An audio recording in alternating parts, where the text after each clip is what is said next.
What's up, guys? Andrew here from IGN. I'm with Andreas Gonzalez from Irrational, lead combat designer on BioShock Infinite. How are you doing? Great, man. And what are we looking at today? So right now we're in one of the later levels, and this is Emporia, and you've just arrived at this bank exterior here, and there's a fight happening between the two factions that you'll find in the game, one being the Vox Populi, which you'll see there, and the Founders, and they're basically battling out for territory to take over this space, and you have to survive as you're moving through this level. So what we're seeing here, for example, is the use of the Murder of Crows Vigor, and this is an execution, pretty gory. And so right now we have the Murder of Crow Vigor equipped and DK, which is Devil's Kiss, and if, for example, there you can see that if you throw Murder of Crows and then use Devil's Kiss, it'll light the crows on fire, and then you can have that Vigor interaction that causes additional damage.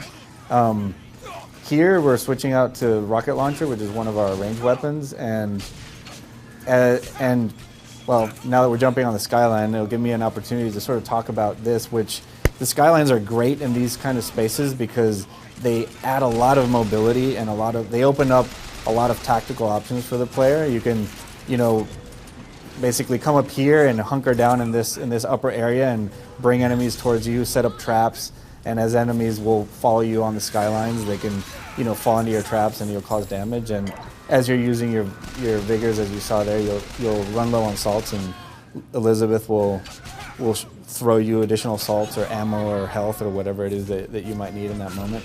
And what are we kind of doing with each of these Vigors? I saw that wheel pop up.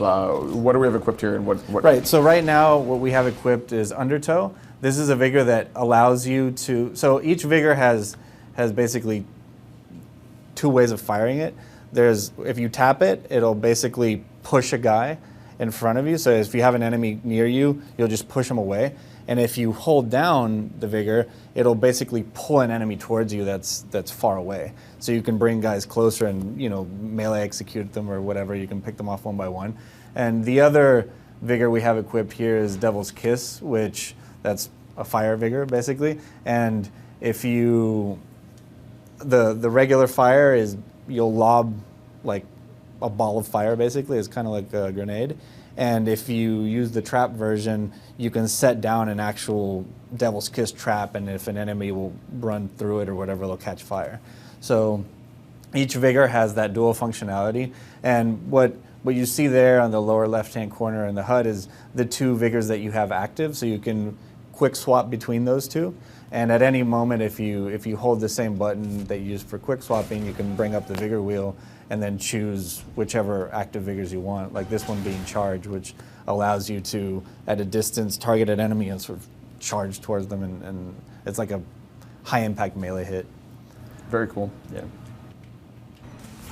So what we're seeing here is now the Handyman is coming into the space, and he's one of our bigger enemies, and he's great in a space like this because he also has high mobility. So as you're on the Skyline, against normal enemies, you can sort of pick them off, and you can do Skyline dismounts and pick away at these enemies. But with the Handyman, he's super aggressive and very mobile.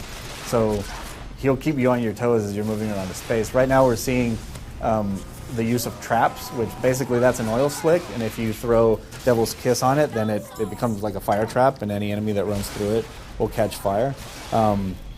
So here, basically once he's on you, you have to jump on the Skylines and move away and do whatever you can, and that's aided by the use of gear. Basically, gear is one of the growth options we have in the game, and it allows you to equip certain gear in different slots that the player has at any given moment, and you can have gear that enhances your mobility on Skylines, allows you to basically have more throttle control or do additional damage if you're dismounting off Skylines. It'll knock back enemies, things like that. So basically all of our systems are designed to give a lot of player choice, both in the moment-to-moment combat, within combat, and just at a higher level, just what the Skylines open a lot of tactical options, and the specific gear that you have loaded out, or the specific weapons that you've upgraded, or the Vigors that you've upgraded, allow you to basically customize your playstyle. And then you can use tears within the environment to enhance those moment-to-moment choices of like, oh my god, I'm low on ammo, but Liz just tossed me some health, so I know that there's a tear over here that gives me additional salts or whatever I need, or health, or I'm next to an enemy that, like the Handyman, that's super aggressive, so I can use the oil slick to cause additional damage as he's chasing me around the space, things like that. Very cool. Well, this is definitely a very interesting look at kind of what combat's like later in the game. And Andreas, I definitely appreciate you taking the time today. Yeah. For all your BioShock Infinite needs, keep it locked to IGN.